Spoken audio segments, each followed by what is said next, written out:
All right, everybody, welcome back to Grogu Gaga. I'm here with Cam today. Chip is out of town, and then Grayson is being all famous in a play. And we've been trying to set this up for an hour. We're trying to do the live stream on YouTube, so shout out to the YouTube channel, Grogu Gaga. So last week we tried it, and then this week we're trying it in a brand new studio. We've been moving like so much, so this is the third studio we've done, and this is at my house, but hopefully everything is going through, and we're excited to finally actually talk about Star Wars and talk about the episode. So this was episode 9 of the season, and I really enjoyed this one. I think it's either my favorite or second favorite of the season. How about you? Yeah, I think it's probably my second favorite. Not counting the pilot or the mini movie. Yeah, basically. So was the one before this one your favorite? Yeah. Episode Definitely. 8, yeah. Yeah, and you had mentioned that kind of halfway through is going to really pick up. One of the creators or something had said that, and it seems to be right on. Yeah, the composers said the second half is crazy, which is usually how these Star Wars shows go. There's usually a lot of the building of the characters and the plot, the state of the galaxy, and then they kind of pick up stuff. So I just want to go through the episode. So I think that the biggest revelation that we had was that Omega was, and it's not that surprising, was that she was one of the unaltered clones of Jango, and which the other one was Boba, and so Boba was Alpha, and then of course Omega is Omega. So it appears that they were the only two who were, I guess there's no growth acceleration, and I'm not sure. I thought they implied that she had, like some kind of genetic enhancements, but now I'm not sure. I don't know exactly. Do you know? Yeah, I think we still have some questions, and it is cool though that she kind of has that connection with Boba. Yeah, it's definitely going to get. I still think there's more to it than just that, because they wouldn't just want her genetic material for no reason, and we know that that's like this whole season has been about that, like them trying to capture her and us trying to figure out why, and even in the episode she was like, she didn't know why. She doesn't want to be in a chest tube. Yep. But I thought the cinematography again was great in this episode. Really enjoyed the returning characters, Fennec and Cad Bane. Yeah, it was really cool to pit them against each other as well. Yeah, and she seemed to hold her own, which is pretty cool. Yeah.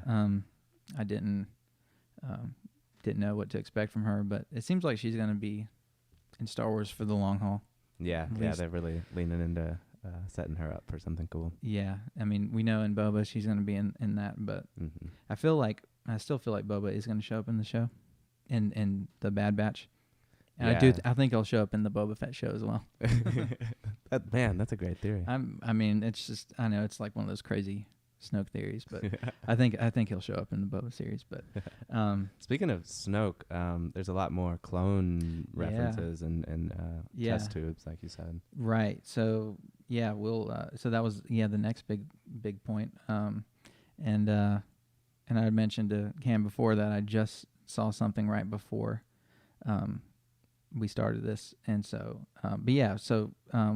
she was in the cloning facility, not on Exegol, not on Camino, so obviously there's some sort of something going on throughout the galaxy, but they looked very similar to the jars of the pickled Snokes in Rise of Skywalker and in the Mandalorian. Yeah, it did look very Snoke-like, but more, I think, like a Kaminoan. So the one that like fell out of the tube was, I think, definitely a Kaminoan. Yeah. But here's what I found. This is what they posted on the official website today. So there is that. Oh. So they posted all the individual clones, and so we can see the Kaminoan at the bottom, and so they just basically look like nightmare fuel. Yeah, very freaky. Again, if you're listening to the podcast, go check out the YouTube channel. Hopefully everything is uploading, but we have the pictures, and so this is just uploaded on the website and updated. None of them look like Snoke, but I think obviously there's like some. We know that Snoke was like a genetic splice of something, and I think it's funny that it's a year and a half after the last Skywalker movie came out, and we're still theorizing about Snoke. But I think it's cool. I'm excited. That one in the middle though, with the big brain, is spooky. Ooh, yeah. Yeah. So I don't know exactly what's going on. I wonder if I don't know if these are just like failed clones or I think the obvious implication is that they're trying to clone Force users. But I don't know.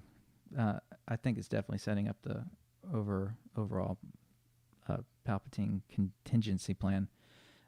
Yeah, and for clones to show up in the Bad Batch and the Mandalorian kind of right here around the same time, it definitely seems like they're setting up for something.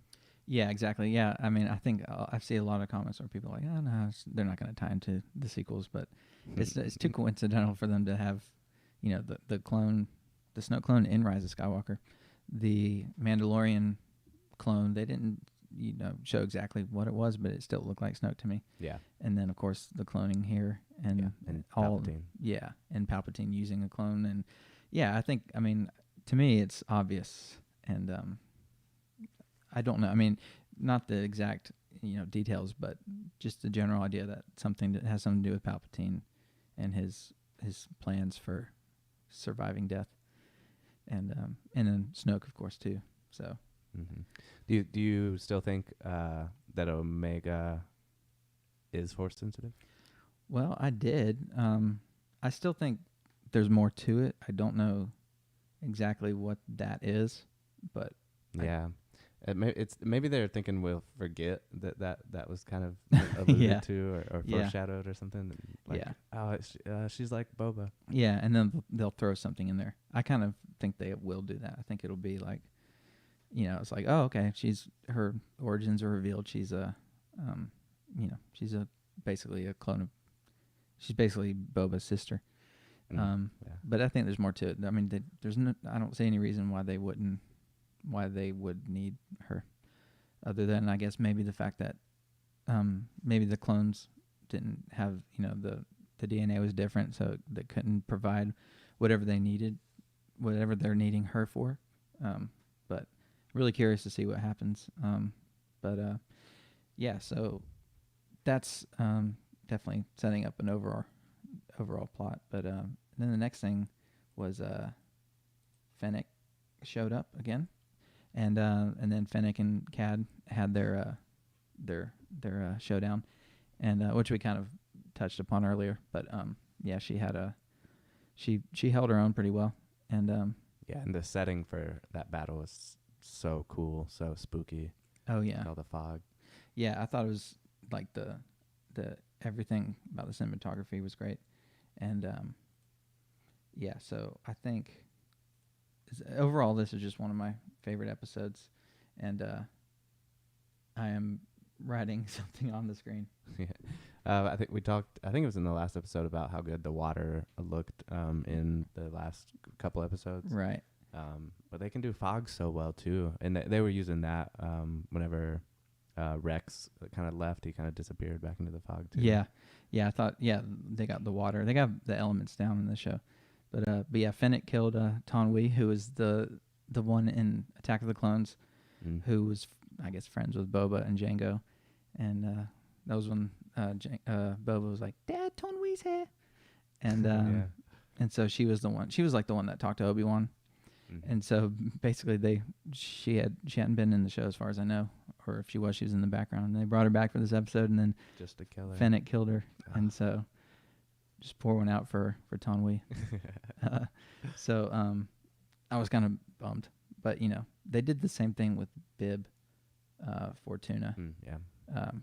In The Mandalorian, they brought I thought he was dead already, but then they brought him back to kill him again. And so I know a lot of people were worried that Cad Bane would get killed off. I'm like, they're not going to do that. Yeah, Bring him back no just to fun. kill him off. But it wouldn't be unprecedented. But he's more of an important character than Conway or even Bib was, I think. So I thought the overall duel was great. It's really well done. So what would you give the episode out of 10? I'm thinking like 8.5. Yeah, me too.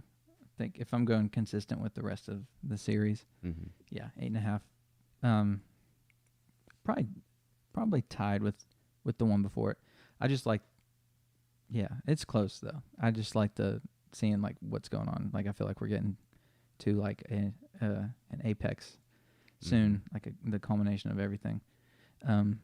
So I think it's gonna really pick up soon. And I think we've only seen like maybe. I think the only footage we've seen is from all these 9 episodes. So I don't think we've seen any more footage. Oh, cool. Maybe like very little, but not much. So we don't know. And they did that with The Mandalorian too, which in hindsight, I really enjoy. When the trailer came out, I was kind of like, oh, that's it. Oh, yeah, there's everything. Yeah, exactly. But then like there's so much more. Ahsoka, Bo-Katan, Luke, Yeah. Boba. Yeah, like none of that was teased. So I'm excited to see what they have here. It's a good point. I still think Vader will show up, or somebody big's gonna show up. Yeah. I hope Vader does. Yeah, and they got, like we talked about last week. They have his model from Clone Wars, so I don't see any reason why they wouldn't. I really enjoyed the episode. I'd probably give it an 8 out of 10, 8.5 out of 10, and I'm looking forward to see what's going forward. I feel like there's definitely going to be somebody big that gets killed off at the end of the season. I'm still debating who it's going to be. If it's going to be Wrecker, I don't think it'll be Hunter because he's too obvious. I think it'll be Wrecker or Crosshair. Yeah, I think Crosshair's got to go. Yeah, I think he's going to die at some point, but I think what will happen is that he'll make the decision to not work for the Empire, and he'll do his thing and then sacrifice himself, basically. Yeah. The whole Star Wars shebang. Yeah. Yeah, we had wondered about his appearance, but we kind of only saw him right after the end of the previous episode, so we still got like his new look to look forward to. Yeah, so I really don't know what's even going to happen in the next episode, but they continue to put little things in the episode that make me want to see more, which is great. Yeah. Because even like The Mandalorian, the first season of The Mandalorian, they didn't really do that. It was just kind of, it was an overall story, but it was still more segmented. So I enjoy, and so was the Clone Wars. So I enjoyed this, being able to like see everything unfold and have like a general overall. Yeah, it's plot. a little more linear. Yeah, and which I enjoy. So it keeps me watching it basically. So yeah. So let's talk about whatever this next thing is. What's the next topic? Oh, Cad Bane's he has the new edition, mechanical edition that he didn't have before. And the original Clone Wars arc that was deleted, he had this, and this was after the Boba duel or something. I don't know. I don't know exactly. I haven't kept up with that, but all I know is people are taking this new look to assume that he and Boba already had their duel. Which I don't know if that's true, because I think we're still going to see it, whether it's a new one or if that one already happened. But yeah, I don't think they would just allude to that and then not do anything. I think Dave always like knows what fans are going to think. Like so, like in Mandalorian season 1, when Fennec was shot and then saved by somebody at the end, we saw just the boots. But it was the sound effect that Boba had, like the chains around his feet. Oh, yeah. And like people were debating that. And then in the season 2, or maybe season 1, making of The Mandalorian, there's a scene of him talking about that. And he was talking to John Favreau, and he was like, are they really going to pick up on that? And Dave was like, yeah, they're going to pick up on it. So he knows what's going on, and so it's definitely a tease one way or the other. It's not just like an accident. Nothing with him is, at least. Yeah, and I would I think a lot of people would feel kind of shorted if we got to look and like never got to see the duel showdown. Yeah, and I think it'll happen. I mean, we talked about it last week, whether it'll happen in this show or The Mandalorian. I don't know, but yeah. So that'll bring us to the next topic. Hayden, I don't know if you saw this. New pics of Hayden, which is like, actually it's like a Bigfoot sighting. Yeah. Because he's so private and which I respect. And but he hadn't been in the limelight for a while. And anyways, yeah, the Star Wars Leaks Reddit saw this and freaked out. Basically the only thing is that his hair's a little bit longer because he's been keeping it short for like since episode 3 basically. So it's a little bit longer, and it's almost like the link of the Clone Wars Anakin, the first season 1 and 2. And so, of course, people are taking that and running with it. But that we'll see a flashback. But, I mean, it makes sense. That they're filming Kenobi right now. So, whether or not that's just like part of failure there. But, yeah. Whether that's just a stylistic choice on his part, I don't know. But I think there's a chance. I mean, everybody wants to see the Clone Wars flashback. In live action. Yeah, people are like really, really adamant about it. Like, I'm not holding my breath. Like, it'd be really cool to see. But obviously, he's in the show, so I think he's going to be more than just Vader. Because really, the only chance for him to shine would be as Vader would be if he were to, have scenes without his helmet. Which I know they'll definitely do that. But I think it's going to be both flashbacks and maybe visions. Oh, yeah. Not the show, but visions, actual visions of Obi-Wan. And maybe even a little Ahsoka live-action cameo, like just as a flashback. Probably played by a different actress, somebody younger. But that would just be really cool to see all 3 of them in live action on screen. Yeah, fingers crossed. Plus, Hayden is friends with Rosario Dawson. So I don't know if you knew that. No. They worked on a movie together or something. And so, yeah, I think that's pretty cool. And I would, I don't know if she would play the role. I think if Ahsoka was in the show, it would just be a little minor thing, like a flashback or cameo or something. Voice even. Yeah, exactly. So I don't know. It's exciting. It's cool that they're filming the show, and like that makes it seem real. Yeah, it is real. Yeah, it's gonna really seem real when we. None of these shows seem real to me until I sit down and watch them, and I'm like, okay, this actually happened. It does all kind of seem too good to be true. Like it's such a good time to be a Star Wars fan. Yeah, I know. I was watching videos of. I went down a YouTube poll, and was watching a video of people reacting to the Last Jedi trailer, and just being so excited, and this is not a commentary on the movie, just a fact that it's been like divided fan base since then. And that, again, that's nothing to do with my opinion on the movie, good or bad. It's just kind of how it is. Oh yeah. And it's disappointing because you don't, even if you don't like a movie, you don't have to make it your whole hill to stand on. Yeah, exactly. Yeah, you don't want to. It's like I think everything's not cut and dry just in life.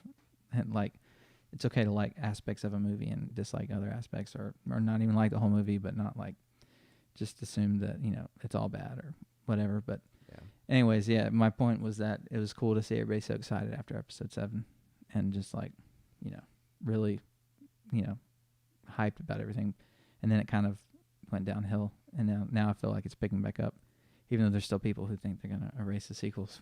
It's not happening. I don't know, it's silly, but so yeah, it's definitely a great time. Let's see what's next. That's a good point. At this point, we're all just kind of like, give it to us. Like we're all here for it. Yeah, it's mostly united now. I feel like, or at least more so than it was. And Star Wars fans are always going to complain. That's just the way we are. So the next news is I don't know if it's confirmed, but The Acolyte is supposedly filming in February. I think in London. Oh wow. So we'll probably see that in 2023. I'm guessing. I feel like every show is about a year between airings or filming. That's the word. I'm in the audio brain right now. But yeah, I think I'm still looking forward to that show. We talked a bit about it last week, and I know you are as well. Oh yeah. But I don't think any real updates there. But that's something. It's again, it's more real. Yeah, exactly. I wonder if it'll film before or after Ahsoka. I want to see the Acolyte a lot, but I also just really want to see Ahsoka.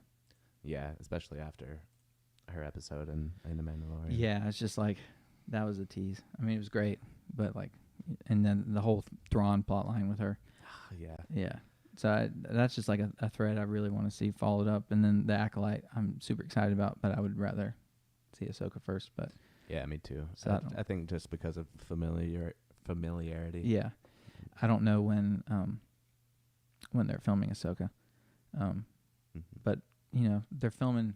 Andor's been filming for forever, and Kenobi's been filming since April or May, and then Boba Fett's done filming.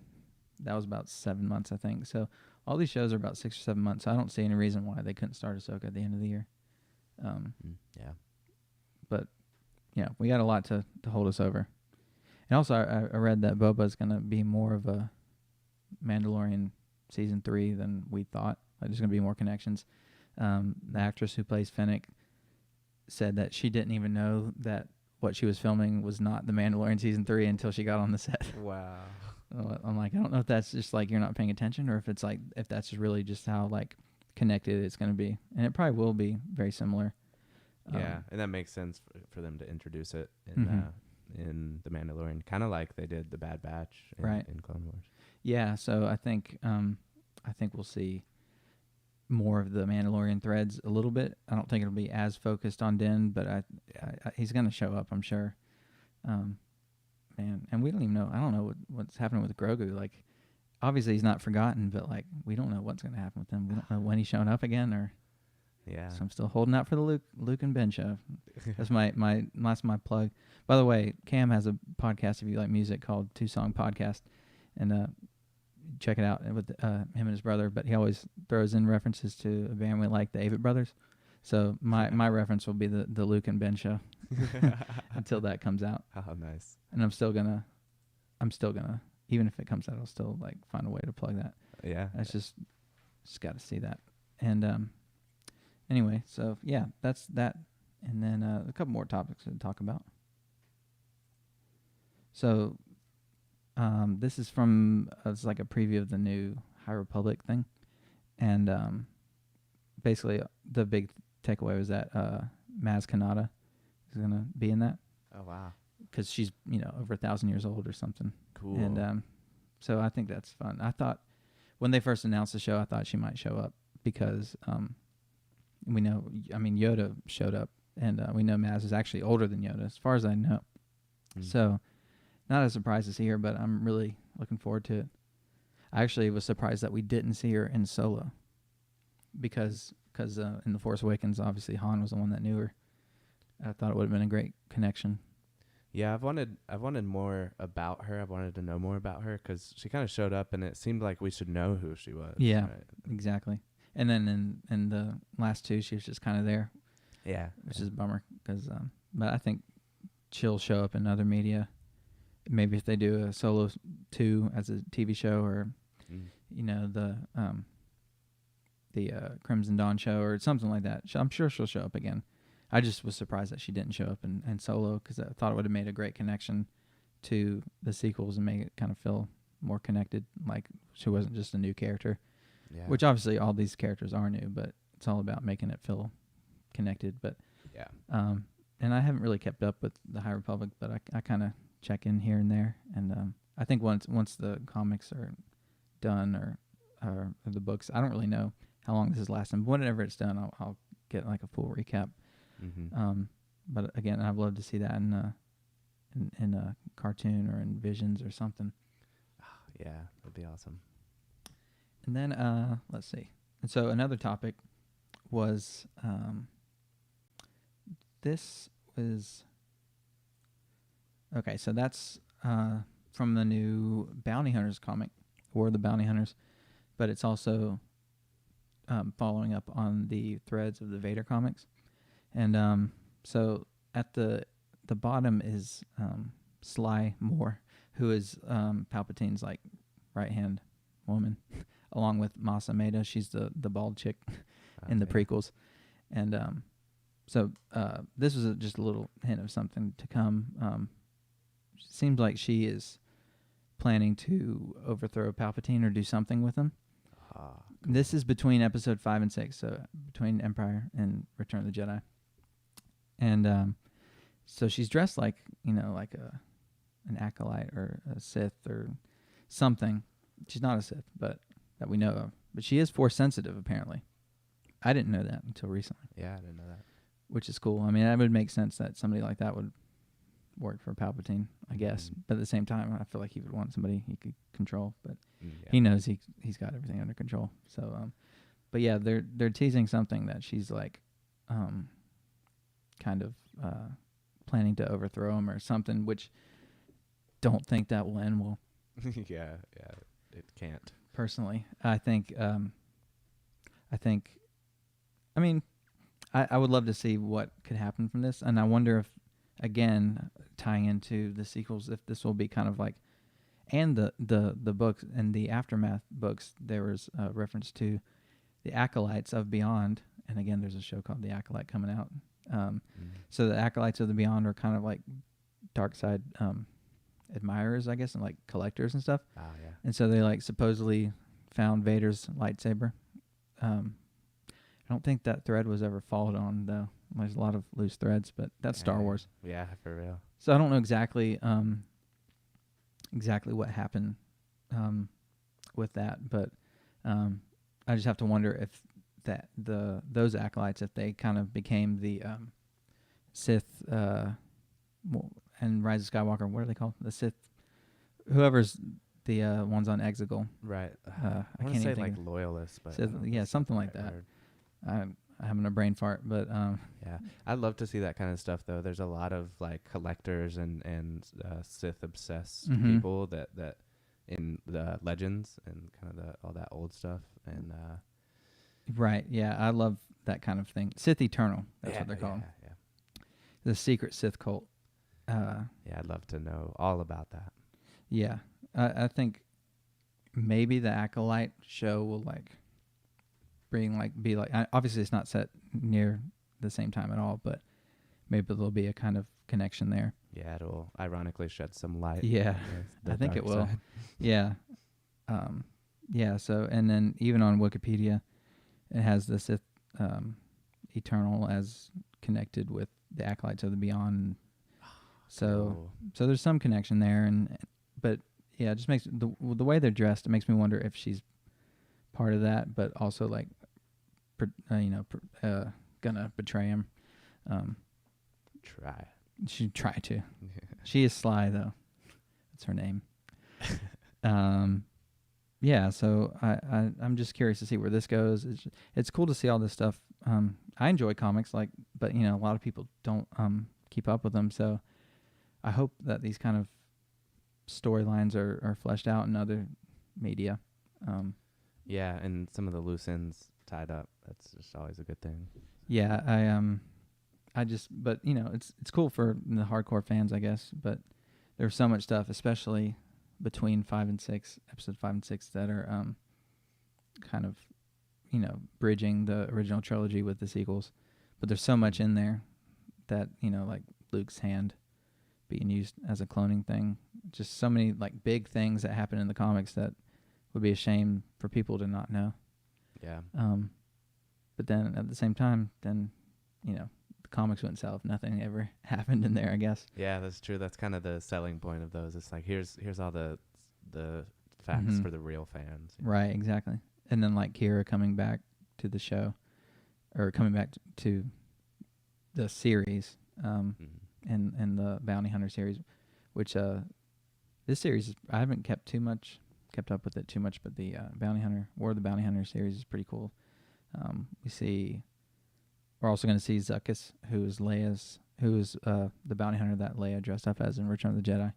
Cool. when she was on Tatooine. So I guess we'll probably see what happens to him, and because obviously we know that she ends up with his armor and wears it in Jabba's palace.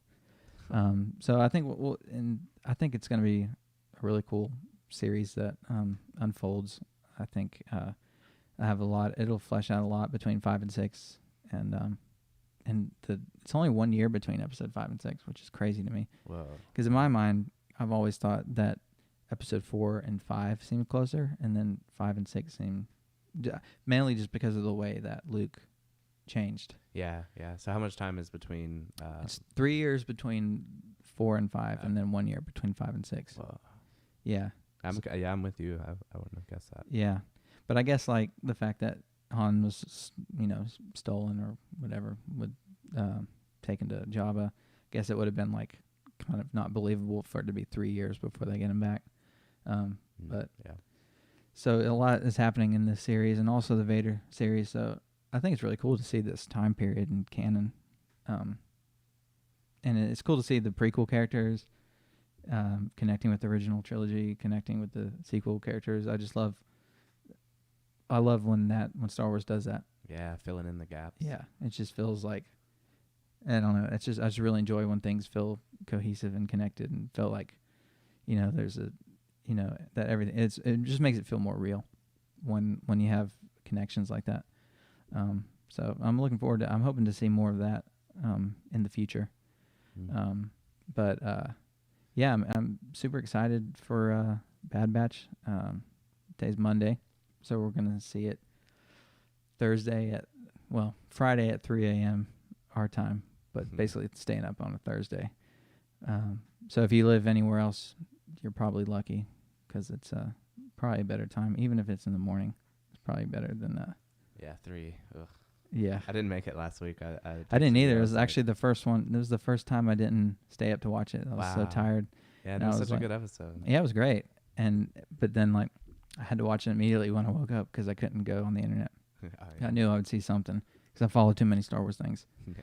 And so yeah, I think it's a good show, and I'm just glad that the fact that I didn't stay up for it and regret it is a good thing. It's I don't know, it just shows that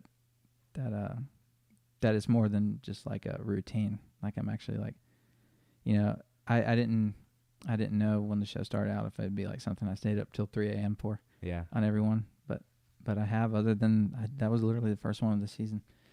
And then Mandalorian, the only one last season 2 that I didn't stay up for was episode 2 with the frog lady. That's the only one I didn't stay up for, which is funny to me because that's the one quote unquote filler episode of that season. Yeah. Yeah, you picked a good one to sleep on. Yeah, exactly. But that was what we watched. Me and Chip watched that one together. Oh, cool. And then we also watched the Ahsoka one together. So, yeah. But I have an interesting question that I just thought of. Yeah. I'll just ask it first. If you were gonna write a Star Wars story, what time period would you pick? Setting. I'd probably say just post sequels because then you're not limited by anything. Yeah. Just and of course I would like to see one that takes place between either before Phantom Menace or between Phantom Menace and Attack of the Clones. There's not a lot that goes on there. It's one book, but we don't see a lot of, in canon, we haven't seen a lot of Qui-Gon and Obi-Wan, and we haven't seen a lot of Anakin, young Anakin and Obi-Wan, child Anakin. Yeah, that's a good point. I really feel like there would be a cool series there, something there. There's really, I don't even know if there's anything in canon in between 1 and 2 right now, but that I would love to. So yeah, post sequels, and then that would be a fun one. Would just be to do one between episode 1 and 2. Yeah. How about you? I kind of asked because I'm having a hard time deciding. I think I mentioned that I'm trying to DM a Star Wars D&D campaign. Oh yeah. Which you're welcome to participate in as much as you want or as little as you want. But I don't know anything about D&D.